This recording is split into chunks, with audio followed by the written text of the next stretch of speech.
일타 클래스 김준호입니다. 지난 시간에 우리가 이제 1회독 빠르게 돌았습니다. 오늘 이제 연결해서 2회독 본격적으로 돌아보도록 하죠. 자, 6마디 중에 첫 번째 마디, 세기로 치면 1, 2세기, 고구려 혼자 1차 중앙집권을 거치던 시기입니다. 이때는 뭐 백제라든지 신라 얘기는 없어요. 고구려만 이제 등장하고, 이 고구려의 이제 주인공 왕이 태고, 두 명의 이제 커플이라고 했어요.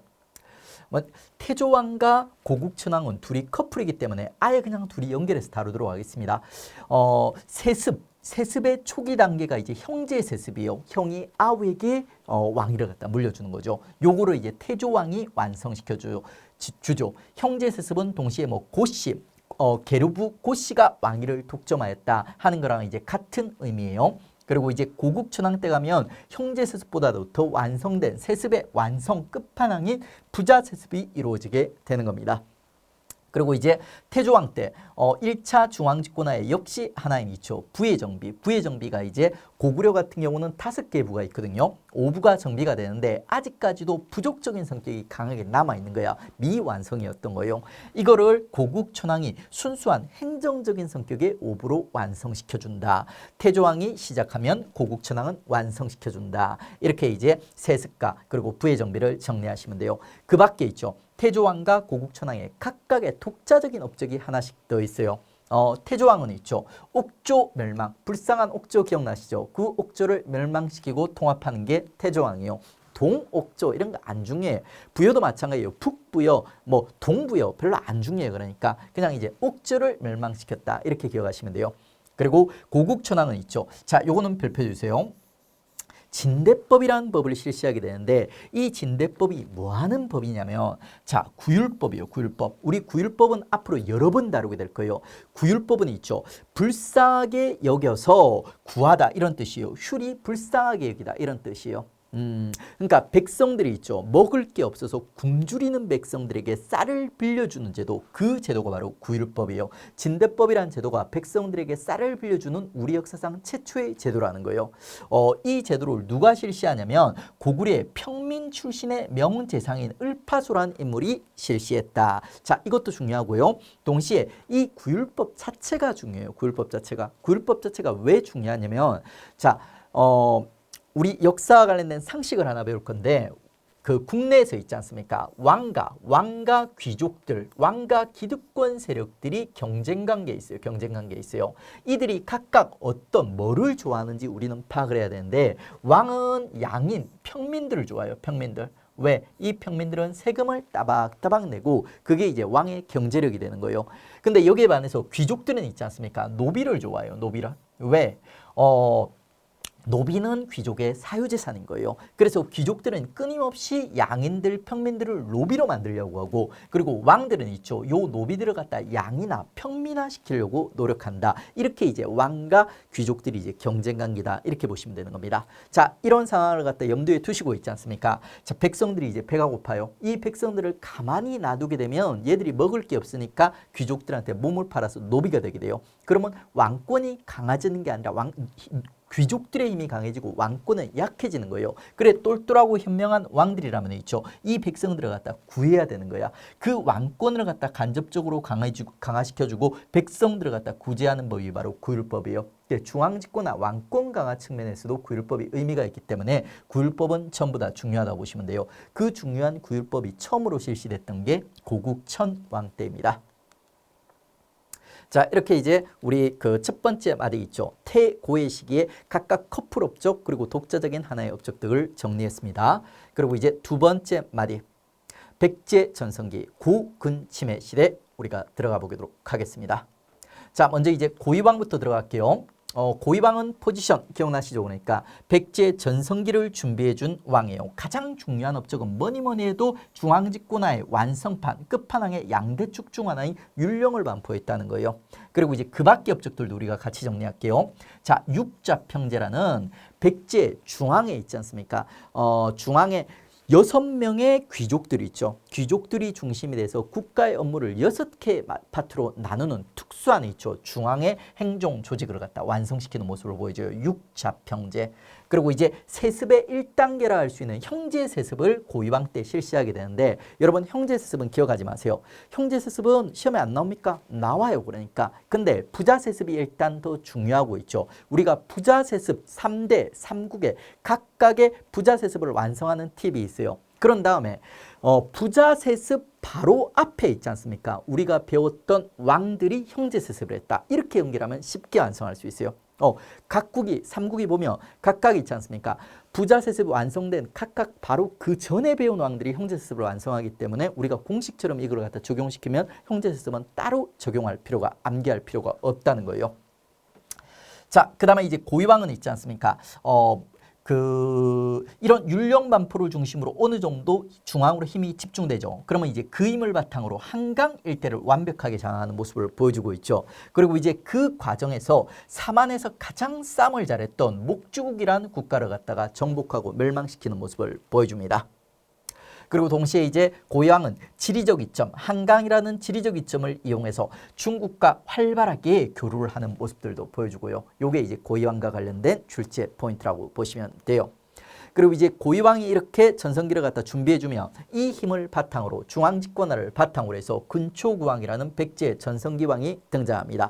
이 백제 전성기왕 근초구왕의 첫 번째 업적 부자세습. 전성기왕 하면 대부분이 있지 않습니까? 정복활동이 가장 주된 업적이에요. 근데 정복활동 말고도 그 밖에 주요 업적들도 나올 수 있어요. 근초구왕의 주요 업적 중 하나가 부자세습이에요. 자, 이 부자세습을 갖다 근초구왕이랑 연결하는 암기 팁 알려드리겠습니다. 일명 삼부자 암기법이요. 삼국에 있지 않습니까? 부자 세습을 했던 왕들이 모두 다 뭔가 돈이 많을 것 같은 뉘앙스 느낌이 드는 거예요. 근초구왕은 왜 부자냐면 있죠. 얘는 자 한반도 다 털고 다녀요. 주변 민족들 다 맞고 삥 뜯기고 다녀요. 거기다가 이제 돈 많은 중국 그리고 이제 일본까지도 털고 다녔기 때문에 돈이 많다. 해외에서 약탈을 많이 해서 돈이 많은 부자와 근초구왕이에요. 그래서 이제 그 부자 이 부자랑 이제 연결시키는 거예요. 백제 부자왕이 근초구왕입니다. 그리고 전성기왕이니까 당연히 있죠. 주변 민족들 다 근초구왕한테 맞고 다녀요. 마한. 자, 앞서는 있죠. 마한의 패자라고 불렸던 목지국이 그 고이왕 때 멸망했죠. 이제는 목지국이 아니라 이 마한 일대를 전부 다 전라도 일대 있지 않습니까? 그 우리가 알고 있는 백제 땅 있죠. 그 일대를 갖다가 근초왕이 모두 차지하는 모습 보여줘요. 그리고 이제 주변에 고구려, 신라 때리고 다니고요. 가야까지도 압박하는 이런 모습을 보여주는 게 근초왕. 너무 자연스러운 현상입니다. 정복왕이니까, 전성기 왕이니까. 근데 좀 특징이 있다면 바로 요거예요. 얘는 해외까지 활동을 했다는 거예요. 배를 타고 중국의 요소, 산둥. 자, 우리 요소가 어떤 지역인지 배웠습니다. 요하강이 있고 요하강의 동쪽이 요동, 요하강의 서쪽이 요소라고 했어요. 우리 고구려라든지 있죠. 발해라든지 이런 국가들이 요동에서 주로 놀았어요. 요소까지 진출하는 경우는 좀 되게 드문 케이스입니다. 고조선이 이제 요동, 요소에 걸쳐 있는 요령 일대에서 활동했고요. 그 다음에 또 하나 이제 요소로 이제 진출하는 거는 백제요, 백제. 백제 이제 근초구왕이 배를 타고 일시적으로 요소 일대를 점령했다 하는 기록이 남아 있어요. 그리고 이제 산둥은 어디냐면 요 중국의 볼록 튀어나온 중국의 이제 무역 도시가 이제 산둥 혹은 이제 등주라고 불리는 지역입니다. 요 지역까지 이제 진출했던 거예요. 그다음에 이제 중국 동진가의 수교오대 있죠. 그 백제 있지 않습니까? 근초구왕 때 정립된 백제 외교와 관련된 일반적인 두 가지 법칙 정리해드리겠습니다. 백제는 있죠. 중국 남중국이랑 항상 친하게 지내요. 근초구왕 이후로. 그리고 동시에 또 일본 일대를 갖다 점령하면서 일본 일대랑도 되게 친하게 지내는 모습을 보여줍니다. 그래가지고 일본 진출, 일본에 이제 규슈 진출했고요. 그리고 일본이랑 관계, 우호적인 관계를 갖다 유지하면서 있죠. 그리고 일본으로 선진 문물을 전파하는 모습들을 보여주는 거예요. 왕인, 아직기, 칠지도. 요게 이 사람 이름, 이 문물들이 당시 백제에서 일본으로 넘어간 문물들이라고 보시면 돼요. 요거를 백제에서 일본으로 여러 번 선진 문물들이 전파되게 되거든요. 그럼 우리가 이걸 갖다 나중 가면 구별할 줄 알아야 돼. 구별하는 암기 팁을 알려드리겠습니다. 자, 근초구 왕이 아이에게 어린 아이에게 칠지도를 하사하였다. 이렇게 암기를 하십시오. 칠지도를 하사하였다. 여러분 책에 보면 7가지 가지가 난 칼 보이시죠? 칼 뭐 이렇게 생긴 거 이렇게 생긴 거 요게 이제 칠지도예요. 이 칠지도를 백제 왕자가 근초광의 아들이에요. 얘가 이제 일본 왕에게 하사하는 모습을 갖다 보여주는 거예요. 요런 상황을 갖다 우리가 보면서 자, 근초광이 어리석은 일본의 아이에게 칠지도를 하사하였다. 요렇게 암기를 하십시오.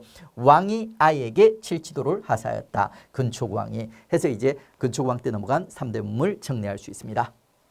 그리고 이제 근초구왕 때 있지 않습니까? 백제 그 역사서가 한 권 등장하게 돼요. 고흥의 서기. 우리 삼국의 역사서가 한 권씩 등장하게 될 건데 그 역사서들이 아무 때나 등장하는 게 아니라 각 나라들이 되게 잘 나갈 때 등장해요. 우리 상식적으로 생각했을 때 여러분이 만약에 여러분 손자, 여러분 중손자한테 할아버지 얘기, 할머니 얘기를 갖다가 해준다고 해보세요. 그러면 여러분이 되게 잘 나갔을 때 얘기를 해주고 싶으세요? 아니면 여러분 되게 구질구질하게 살 때 이런 얘기를 해주고 싶으세요? 잘 나갔을 때 얘기를 해주고 싶죠.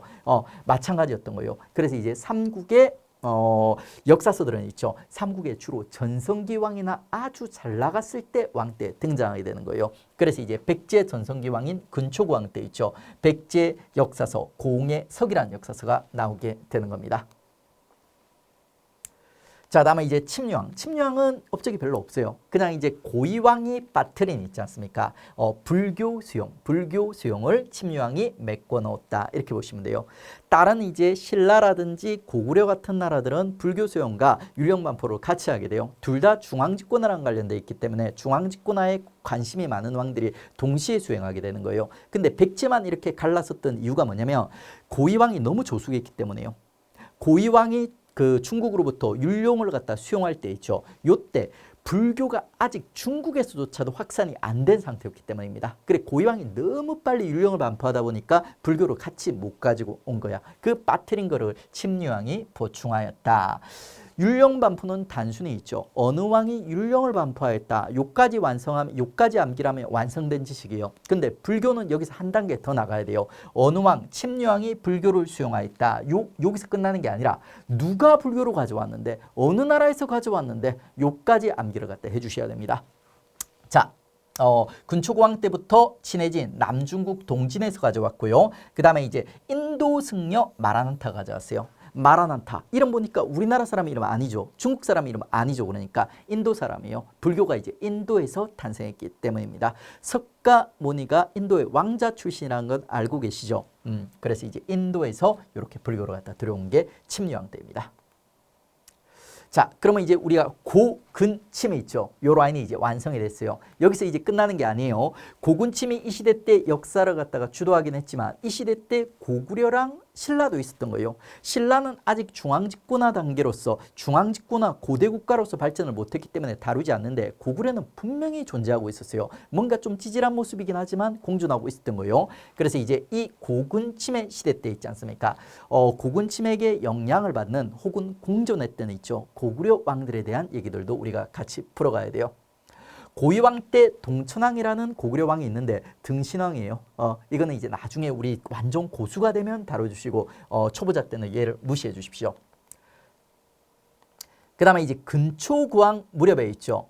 백제 이제 2명의 왕이 등장해요. 미천왕이라는 왕이 등장하는데 얘는 근초구왕보다 템포가 한 템포 빨라요. 그러니까 이 왕이 실제로는 중요해요. 시험에 꽤 나옵니다. 근데 근초구왕이랑 직접적으로 연결이 안 돼 있기 때문에 나중에 이제 예상 문제 심화해서 다루도록 하겠습니다. 만약에 이제 예상 문제를 못 듣는 학생이라면 미천왕과 관련해서 요 지식까지는 암기를 해주세요. 2번 서한평이라는 그 군사적 요지를 점령하였다. 그리고 낙랑과 대방을 축출하였다. 이게 뭐를 의미하냐면 있죠. 중국의 한사군 세력, 중국 세력을 한반도에서 완벽하게 축출했다는 얘기예요. 요 두 개는 미천왕과 연결해서 꽤 출제가 되고 있어요. 그 다음에 고국원왕은 있죠. 실제로 미천왕만큼 안 중요해요. 미천왕이 더 중요합니다. 근데 고국원왕을 지금 기본 강의에서 다룬 이유가 뭐냐면 근초고왕이랑 직접적으로 연결이 되어 있어요. 백제 근초고왕이 엄청 잘 나갔죠. 그러다 보니까 이제 이 근초고왕이 주변 민족을 때렸단 말은 주변 민족을 막고 다녔다는 거예요. 고구려의 그 근초고왕한테 막고 다녔던 왕이 고국원왕이에요. 이름부터가 뭔가 억울하게 생겼죠.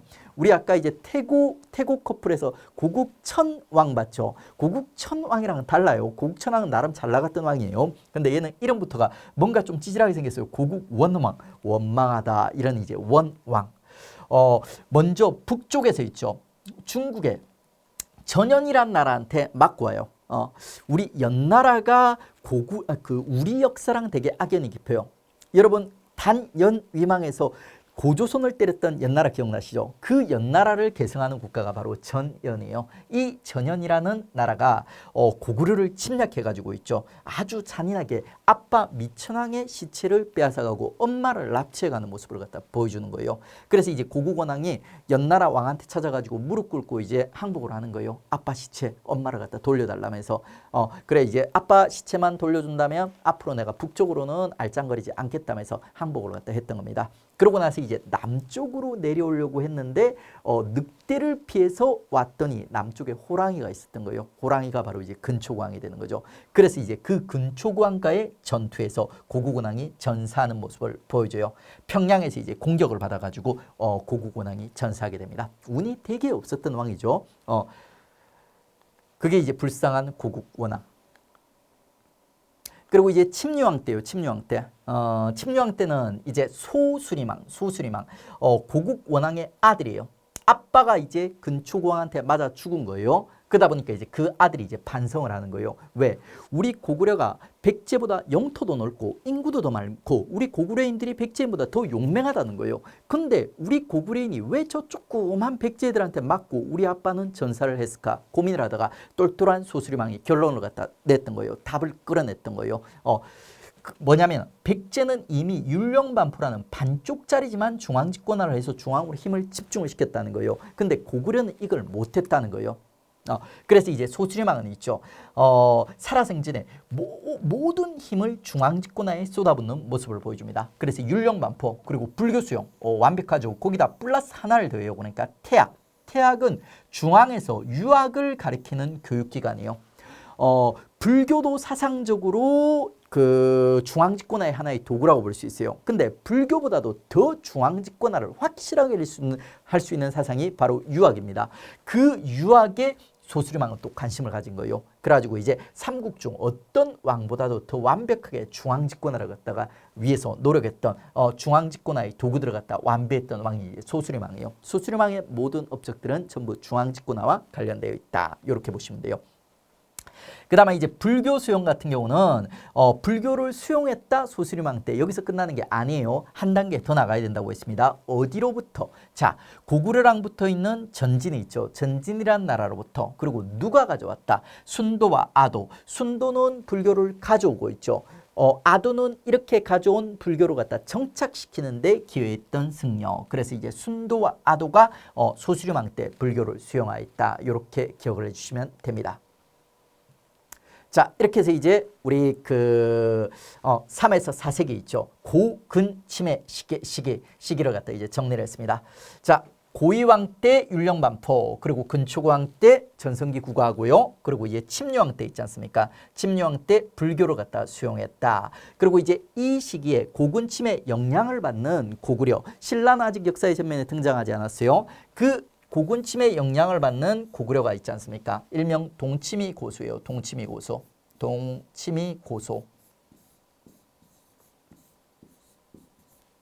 여러분 동치미 아시죠? 동치미 뭐 어떤 면에서는 좀 고소하다, 상큼하고 고소하다고 할 수 있죠. 그래가지고 이제 그 동치미가 고소하다. 걔들이 바로 이제 고근침 때 활동했던 거예요. 동치가 이제 동천왕이에요. 고이왕 때 활동했던 동천왕, 그리고 이제 미천왕, 그리고 이제 고국원왕. 요게 이제 근초고왕 무렵에 활동을 했고요. 그 다음에 이제 침류왕 무렵에 활동했던 소수리망 해가지고 이제 요 시기 때 활동했던 고구려왕 들어갔다 순서대로 동치미 고소해서 이제 고근침이랑 커플로서 연결을 갖다 해주시면 됩니다. 관련된 문제 풀어보겠습니다. 백제 근초고왕의 업적에 대한 다음에 설명 중 옳지 않은 것은 자, 중국의 동진, 일본과 무역활동을 전개하였다. 어떻습니까? 정확한 표현이죠. 그러니까 근초고왕 이래로 있죠. 중국 남중국과 그리고 일본과 교류를 활발하게 하였다 했습니다. 이 당시 이제 중국 남진국의 국가가 동진이라고 했습니다. 그리고 왕위의 부자 상속을 확립하였다. 자, 근초고왕이 백제의 가장 부자왕, 돈이 많은 왕이라고 했어요. 왜? 돈이 많은 요소라든지 싼돈 같은 지방들을 갖다 털었던 거예요. 그리고 이제 형제 세습은 혹시라도 물어보면 우리 고근침했죠. 근초고왕 바로 앞에 왕이 누구였어요? 고이왕이었어요. 그래서 이제 부자 삼국의 삼부자왕 바로 앞에 왕이 형제 세습을 했다. 이렇게 암기를 하면 되게 거저먹을 수가 있는 거죠. 다음에 이제 박사공으로 하여금 백세 역사서인 서기를 편찬하게 하였다. 어떻습니까? 자, 보통 이제 전성기라든지 그 나라가 정말 잘 나갈 때 있죠. 그 나라의 역사서가 등장한다고 했어요. 그 백제 역사서가 공이 쓴 서기라고 했습니다. 그리고 율령을 반포하고 육자평제를 실시하였다. 이건 누구입니까? 요거는 고근침 중 고가 되는 거죠. 고이왕이 율령을 반포하고 육자평제라는 백제 특유의 귀족 중심에 있죠. 중앙 정치 제도를 갖다 정비를 갖다 했던 겁니다.